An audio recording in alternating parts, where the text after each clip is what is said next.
السلام عليكم مرحبا بكم في هذه الحلقه الثالثه تاع ديجيتال جروينغ اللي نتمنى انها تنال اعجابكم. في هذه الحلقه ان شاء الله راح نقدم لكم l'une des pratiques les plus intéressantes في le monde de développement, le TDD, le Test Driven Development. Avant de commencer de décrire la méthodologie TDD, on va d'abord définir la problématique qu'on est en train de résoudre. En fait, en tant que développeur, des fois on passe des heures, voire des jours, pour réfléchir à modéliser et écrire la première ligne de code. Et après, on peut aussi en fait passer des jours et voire des semaines à écrire du code et en fin de compte, on a pris en fait la mauvaise piste.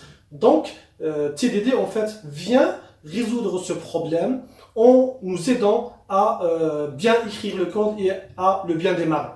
TDD vient changer carrément notre manière de développement. En fait, le TDD, le Test Driven Development, il est là pour nous dire qu'on est en train de s'en passer d'un outil qui est d'une extrême utilité, qui a une valeur ajoutée très importante, c'est l'ordinateur.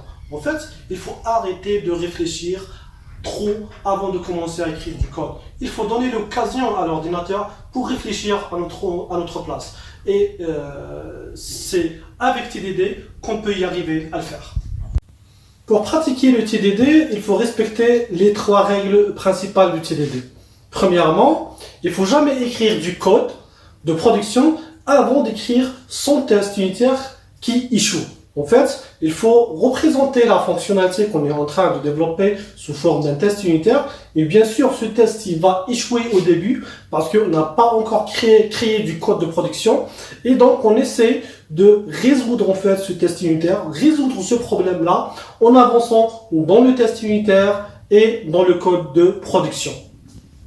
La deuxième règle du TDD qu'il faut respecter, c'est qu'il faut jamais écrire un code ou un test unitaire compliqué. En fait, il faut avancer par des small steps, des petits pas et essayer d'avancer en fait et résoudre le problème petit à petit. Il ne faut pas en fait compliquer les choses au début parce que en fait ça va nous bloquer et là on va dériver de la TDD. La troisième règle qu'il faut respecter dans le TDD, c'est qu'il ne faut jamais écrire plus de code que nécessaire. En fait, il faut avancer avec de petits steps et il faut écrire juste assez de code pour faire passer le test unitaire. Comme ça, en fait, le TDD va nous diriger dans le développement et avancer par de petits steps et gagner de la confiance au fur et à mesure qu'on avance en fait dans le développement du système. Ces trois principes de TDD fonctionnent selon un processus qui s'appelle le cycle Red, Green, Refactor. Donc on va commencer par le test unitaire qui échoue, qui représente la partie Red. Et donc après cela, après l'écriture du test unitaire qui échoue, on va écrire assez de code, juste assez de code pour faire passer ce test unitaire. Et donc là, on arrive en fait à l'étape Green.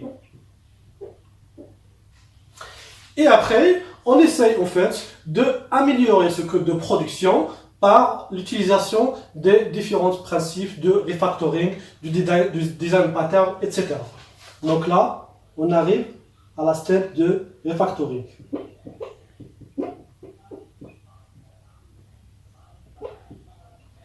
Et donc, et après, on essaie d'écrire, avancer dans les tests et écrire un deuxième test unitaire qui échoue et ainsi de suite.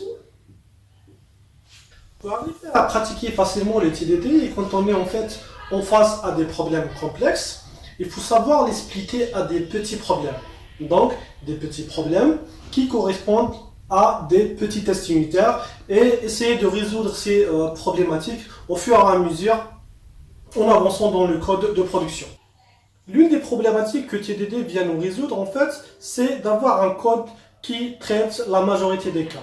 Et on peut y arriver en écrivant en fait du code générique et essayer d'aller vers le spécifique avec des petits pas. Donc en étoffant en fait le scénario de test. Donc plus notre test, notre code de test est spécifique, plus notre code est générique. TDD est une pratique qui est dure à suivre au début, mais une fois y habitué, on peut arriver à des résultats extraordinaires et on peut faire avec des merveilles. Beaucoup de développeurs pensent que le test au début de la création du système est un gâchis de temps. mais ignore que lorsque le système contiendra des dizaines de milliers de codes et que le moindre changement ou le rajout de fonctionnalités créera des bugs dans tous les sens, là ils vont comprendre que le test est important et là ils vont comprendre que en fait sans les tests on ne peut pas avancer dans le développement de l'application sereinement et sans crainte. On arrive à la fin de cette vidéo. Merci de m'avoir suivi. نتمنى ان هاد لا فيديو نال الاعجاب نتاعكم. ما تنساوش تابونيو, تلايكيو, تكومونتيو ou poser des questions si vous en avez besoin. Je reste à votre disposition. معكم أحمد العوج.